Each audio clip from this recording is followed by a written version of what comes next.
So Very an ideomotor tool is a way of accessing the subconscious mind, which, remember, controls the autonomic nervous system.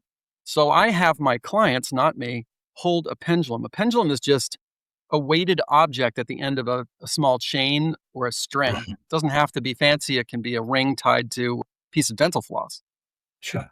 And if you hold that pendulum and you just think, as you look at the weighted part, yes, yes, yes, yes, yes, yes, yes, show me yes, the pendulum will begin to move in a particular direction. Mhm. For different people, that direction could be different. It could be forward and back. It could be a clockwise or counterclockwise motion. It could be side to side. The motion isn't important, but it's important for the individual to establish what yes is and to do the same with no, because no will be a separate and distinct motion. Once we've done that, then we have the client just say silently in their mind. They don't say it out loud even. Just ask a question you already know the answer to. Like, am I 796 feet tall?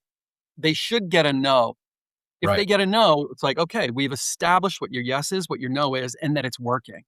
So now we can ask, is the migraine headache that you have, every week on Thursday between 2 and 6 p.m., is that related to a past trauma? Let's And say we your get a yes, body knows, and your brain your body knows. knows. It Yep. just maybe not be present to your conscious mind. So you're basically Correct. asking your body for a signal of what it really knows authentically. Your body knows. It knows exactly.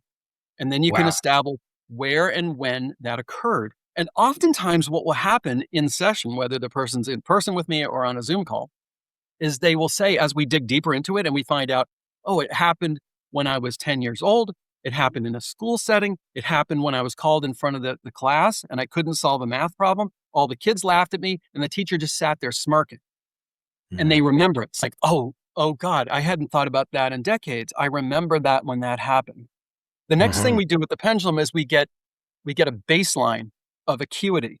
So we just use a simple 0 to 10 scale. 0 is there's no emotional impact anymore, and 10 is its high emotional impact. Again, Mhm. they're holding the pendulum. And so let's say we establish that it's an 8. Great. Now we can use other tools to remediate, to heal, or neutralize that event in their mind. Mhm. Because here's the thing, the subconscious mind has no concept of time. Everything is now. And Mhm. its job is to protect you. You put those two things together, you have just described PTSD. So because it Mhm. has no sense of time, if we have client go back to that incident in their mind, to the subconscious, it's like it's now. And Right. when that issue gets overwritten with something that is benign or positive or healing, this is now the new program in the subconscious mind, even though the conscious mind can remember the original incident. And when a trigger comes up, it doesn't fire the gun anymore. Right. The gun's Yeah. been unloaded. The safety's been put on. And so you can pull the trigger all you want. It's not going to go off. Right. Right. That's Fascinating. that's the basic approach to how I work with my clients about virtually any issue that they're dealing with, because our mind is involved in everything.